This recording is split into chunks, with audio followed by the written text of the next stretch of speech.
Messieurs, dames, bienvenue à notre lecture de presse de ce 14 janvier 2022. Cette semaine, c'est la réponse à l'insécurité alimentaire qui a occupé beaucoup de journaux, à l'exemple de Niger Inter Hebdo, numéro 050 du 11 janvier 2022, qui titre en sa page 3 « Insécurité alimentaire, plusieurs activités prévues pour relever le défi ».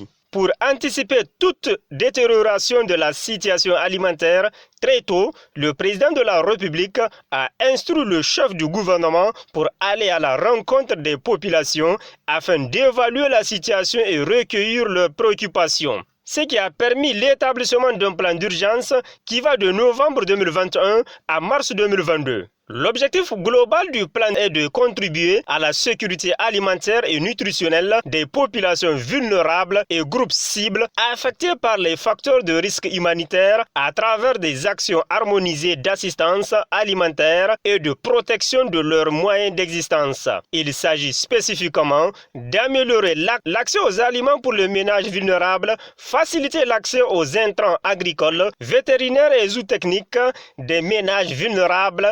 À travers ce plan d'urgence ambitieux, le gouvernement entend améliorer l'accès aux aliments et nutriments sains et diversifier des populations cibles, de protéger et réhabiliter les moyens d'existence des populations affectées par la crise alimentaire, mais aussi l'amélioration de l'accès aux intrants agricoles, vétérinaires et zootechniques des ménages vulnérables. Le plan d'urgence s'appuie sur les réponses sectorielles couvrant les appuis alimentaires aux populations vulnérables, au programme de culture irriguée, au programme pastoral, à la restriction des terres, aux cantines scolaires, aux populations vulnérables et la prise en charge de la malnutrition. Plusieurs activités sont prévues pour la mise en œuvre du plan d'urgence. C'est ainsi que, dans le cadre de l'achat des stocks alimentaires, il est prévu la distribution gratuite ciblée des céréales ciblant 2 554 832 personnes. Le potentiel numéro 30 du 10 janvier 2022, insécurité alimentaire au Niger. Un plan d'urgence intérimaire pour venir en aide aux populations. C'est sur ce titre que l'hebdomadaire nous apprend que l'élaboration de ce plan a été faite de façon participative avec l'ensemble des ministères sectoriels concernés, indique la note de mise en œuvre de ce plan d'urgence intérimaire qui a été présenté aux partenaires et adopté par le gouvernement en Conseil des ministres du 2 décembre 2022. Au Niger, une année agricole sur deux est déficitaire, une situation due au fait que l'agriculture nigérienne est essentiellement pluviale, mais qui ne doit pas être considéré comme une fatalité. L'ancien président de la République, Issoufou Mahamadou, l'a bien compris en promettant que la sécheresse ne sera plus synonyme de famine au Niger. Son successeur, Mohamed Bazoum, entend consolider ce succès pour faire avancer le pays en développant une politique agricole devant permettre de relever ce défi. Conclut le journal, donnant ainsi tout son sens au slogan « Consolider, avancer ». De la sécurité alimentaire à la sécurité tout court, il n'y a qu'un pas à franchir. L'Indépendant Plus, numéro 290 du 7 janvier 2022, page 3. Situation sécuritaire. Les 8 mois qui ont fait bouger les lignes affichent en manchette le journal. Avril 2021, décembre 2021, cela fait exactement 8 mois que le président de la République Mohamed Bazoum est aux commandes de l'État du Niger. Lors de la passation des charges avec son prédécesseur Issoufou Mahamadou, le chef de l'État a tenu un discours qui a rassuré plus d'un Nigérien sur la manière dont il compte gérer la situation sécuritaire qui affecte plusieurs localités du pays. Dès juin 2021, 2 mois seulement après son investiture, il a effectué son premier déplacement dans la région de Maradi qui est en proie à des attaques récurrentes des bandits armés le long de la frontière partagée avec les États fédérés de Katsina et Zamfara du Nigeria. Devant les populations inquiètes, des prises d'otages suivies des demandes de rançon, le chef de l'État a tenu un discours de fermeté contre les bandits armés. Aujourd'hui, le résultat est là. La situation semble être sous contrôle avec de moins en moins d'attaques et de prises d'otages. Juillet 2021, le président de la République s'est rendu dans la région de Difa, foyer d'insécurité depuis 2015. La région de Difa, frontalière avec les États fédérés de Yobe, de Borno fief de la secte terroriste Boko Haram, a été la première région sous les affres du terrorisme à accueillir le président de la République. Cette situation de descente sur le terrain a d'ailleurs été précédée du retour des populations déplacées internes qui ont fui leur tiroir pendant plus de 5 ans. Plus de 30 000 personnes ont, comme dans un rêve, retrouvé leur maison et leurs activités grâce aux efforts déployés par les forces de défense et de sécurité. De Barou à Bosso, en passant par Kablewa et Toumour, la joie se lisait sur tous les visages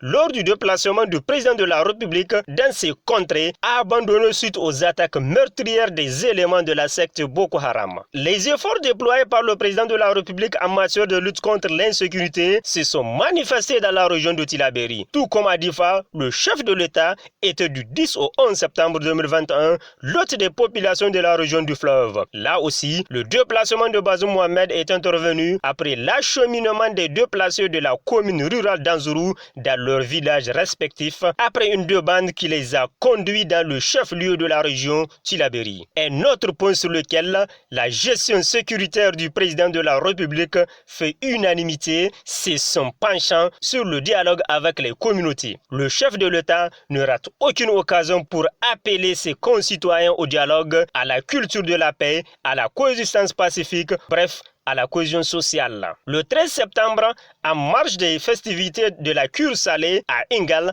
il a réuni autour de lui les représentants des communautés de l'Aïr et de l'Azawaka sur l'importance de la cohésion sociale. Mieux vaut prévenir que guérir, dit un adage.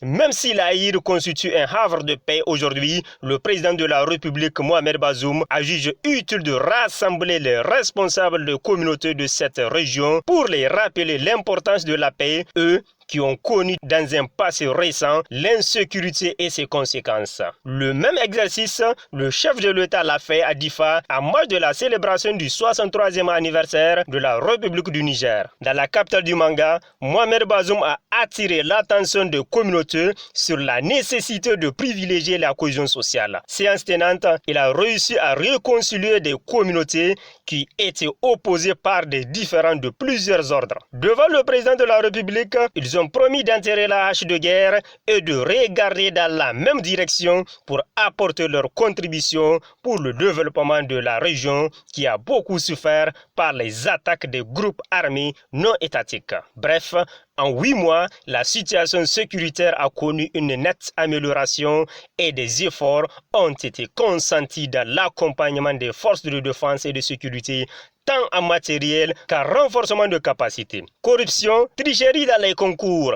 Des agents de douane pris en flagrant délit lors d'un concours professionnel nous apprend le quotidien L'Enquêteur, numéro 2667 du 12 janvier 2022, page 5. Il n'est pas rare d'apprendre des cas d'imposture de la part des candidats. Il n'est pas non plus rare d'apprendre que les agents publics s'impliquent dans des procédés malhonnêtes, soit par tricherie, soit par favoritisme ou encore par des farces de tout genre dans le but de faire figurer quelqu'un sur la liste des candidats retenus comme ayant réussi. Déplore notre confrère. Le phénomène prend tant de l'ampleur au Niger que le gouvernement a décidé par lettre numéro 1474/DIRCABA/PM en date du 27 août 2021, d'associer la haute autorité de lutte contre la corruption et les infractions assimilées HARCIA à l'organisation et à la gestion des concours et tests de recrutement. Les agents mis en cause ont utilisé des moyens électroniques,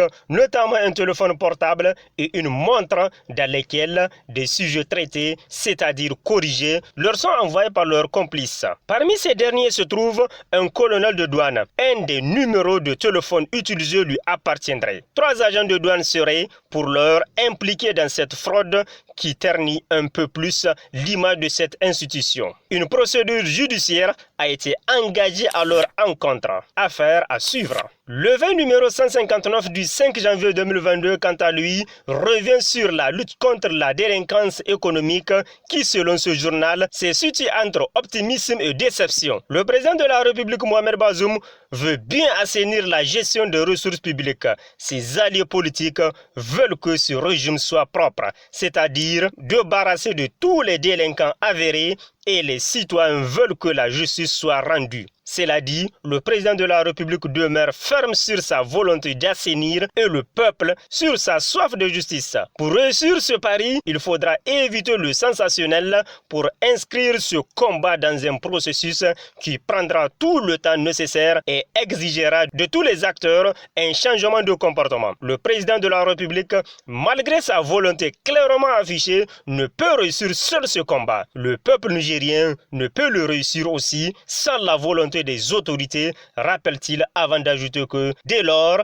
il s'avère indispensable pour les citoyens de soutenir les pouvoirs publics dans cette lutte tout en gardant les yeux ouverts afin de ne pas tomber dans les farces des politiciens. La roue de l'histoire numéro 1084 du 11 janvier 2022 s'est intéressée à la déclaration de l'opposition en constatant que Mahaman Ousmane court toujours sur sa prétendue victoire. En réalité, même au niveau de l'opposition, ce refrain de Mahaman Ousmane commence à agacer. Beaucoup de leaders de l'opposition estiment que les élections sont déjà loin derrière nous et que l'opposition politique doit changer de fusil d'épaule pour faire son combat sur des thèmes plus sérieux tels que la gouvernance actuelle et autres questions d'actualité, à savoir l'insécurité, le déficit alimentaire, l'éducation ou la cherté de la vie, pour être audible auprès des militants en particulier et des Nigériens de façon générale. Ce tentatement de Mahaman Ousmane a certainement affecté la cohésion de l'opposition et l'engagement de plusieurs leaders dans leur lutte. Plusieurs signaux ont été envoyés au président du RDR Tchangi à l'occasion de ses sorties répétitives pour parler de ce dossier parce qu'il s'est retrouvé souvent assez seul sur le prétoire pour défendre sa cause ou tout au plus entouré de quelques leaders insignifiants. Même à l'occasion de la déclaration du 8 janvier 2022, on a noté l'absence de certaines figures emblématiques de la CAP 2021. Certains observateurs expliquent le dysfonctionnement de l'opposition à cette exigence incongrue de Mahaman Ousmane de placer le débat autour de sa prétendue victoire en tête de priorité de l'opposition. À l'occasion de la dernière sortie de la CAP 2020-2021, des discussions houleuses ont eu lieu au niveau du comité de rédaction pour choisir les sujets à mettre en exergue. Finalement, un deal a été trouvé consistant à mettre l'accent sur cette victoire chimérique et la libération de certains militants de l'opposition arrêtés à la suite des insurrections organisées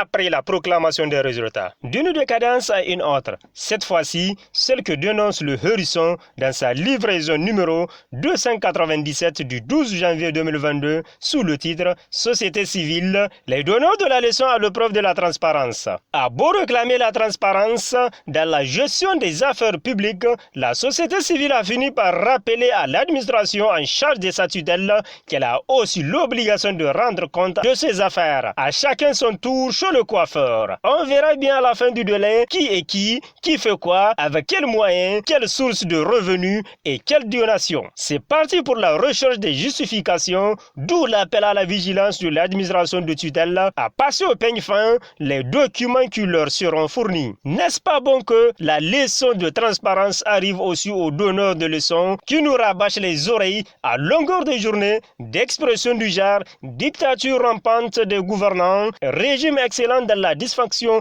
des libertés publiques, assoiffé au pouvoir, collé aux dirigeants du pays alors même qu'ils comptent parmi les plus grands autocrates. En effet, depuis que la société civile a vu le jour au Niger, ce sont les mêmes tranches qu'on voit à la tête de leurs organisations. Excite l'alternance, ainsi sont apparus de véritables petits potentats qui captent pour eux des financements destinés à l'amélioration des conditions de vie des laborieuses populations, dénonce le journal. Allez-y voir ces villas construites par ces escrocs des causes populaires et les voitures luxueuses dans lesquelles ils roulent qui n'ont rien à envier à la vie de ceux qu'ils dénoncent quotidiennement. Conclut le Hérisson comme pour dire qu'il est de nos compatriotes qui vivent dans un luxe insolent grâce à la misère tant chantée de leurs concitoyens. Terminons notre lecture de presse de ce 14 janvier 2022 avec Le Monde d'aujourd'hui numéro 469 du 12 janvier 2022 page 7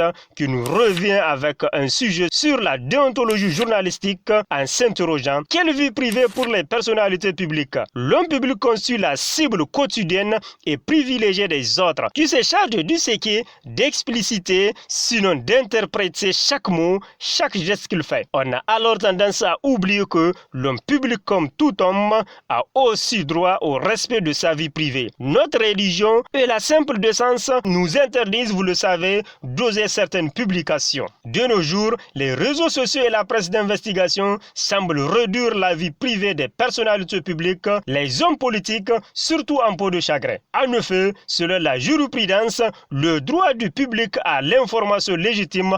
Parfois, la divulgation d'informations touchant la vie privée des personnalités publiques, on peut objectivement critiquer le méfait d'un tel système. On est en droit de redouter une société de curieux indiscrets. Pour conjuguer tous ces excès, il appartient aux journalistes de vérifier l'exactitude et l'utilité de leurs informations pour le public sous peine de sanctions judiciaires. Aussi, les VIP se doivent d'être exemplaires, à défaut, plus discret, car il n'y a pas de fumée sans feu. Messieurs, dames, au revoir et à la semaine prochaine, Inch'Allah, pour une nouvelle lecture de nos journaux.